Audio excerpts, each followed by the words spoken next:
Thank you, Mr. Chairman, and may I just say thank you for holding this hearing today. Appreciate all of our witnesses that have joined us. Thank you for taking time away from your busy schedules to be with us to share your knowledge and interest and solutions and even concerns about our highway infrastructure and how we're going to pay for this highway reauthorization bill. And as has been mentioned already, a fundamental requirement for all modern economies is a safe and efficient transportation system. Many businesses depend upon a transportation system to obtain needed materials and labor to set goods and services to market and to consumers. Every household depends upon transportation systems for access to work, shopping, medical care, food, family, and entertainment. According to the Bureau of Transportation Statistics, the average household spends more on transportation-related expenses than health care and food. The Federal Highway Administration, when we look at the delivery of products and services, also estimates that the volume of freight shipments will triple by 2035 to almost 42 million in constant dollars, with 24 trillion of that carried by truck and 9 billion in intermodal combinations that include trucks. That growth will put an enormous pressure upon every element of their transportation system. And I want to just address real quickly, knowing that all of you are small business owners, I think there is great concern here in Congress about how are we going to pay for our next highway reauthorization bill. What impact will it have upon small businesses, upon your profits, upon your margins, upon just the cost of delivering your products and your services. And I think all of you are aware that this year we face some economic challenges within our economy. We've been talking about how to best address our recession, how can we best jumpstart our national economy, how can we work with putting our money wisely where it needs to go here in Congress. We've had several different types of initiatives that we've taken here in Congress, whether it's been the bailout package, which cost the taxpayers more than $7 billion. We passed the stimulus tax package, which pumped in another $780 billion. We've had an omnibus appropriation bill, which cost our taxpayers $410 billion. And then, of course, we're talking now about a national climate change bill and also health care reform. So when you take all this spending that's been going on here in Washington, D.C., and now we're talking about infrastructure and its importance to our economy and to small businesses, the question is, how are we going to fund that?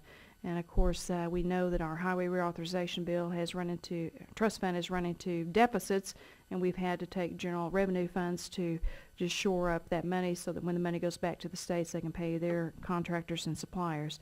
So I guess the question we want to hear from you today is, what are your concerns as we look forth in our economy, as we look forth in small businesses to help you be successful, and how can we best use our taxpayer dollars to build upon an infrastructure system that is so critical to our small businesses and so critical to our economy.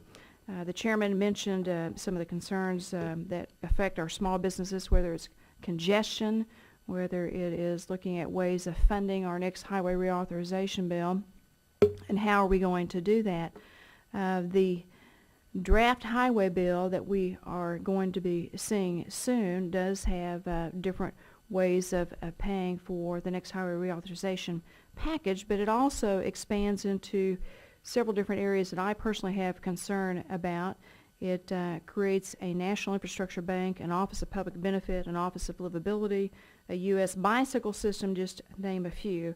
And when we're talking about new elements that we're adding into our highway reauthorization bill at a time when money is scarce and when we need to invest in our infrastructure, which I'm all for, I think we have the obligation as members of Congress to be very good stewards with our taxpayer dollars to put that money exactly where it needs to go, where it'll benefit our economy first and foremost, so we can get this economy moving again and create those jobs and create an atmosphere to where you want to invest your money back into your businesses and create those jobs. And so I'm looking forward to hearing your testimony.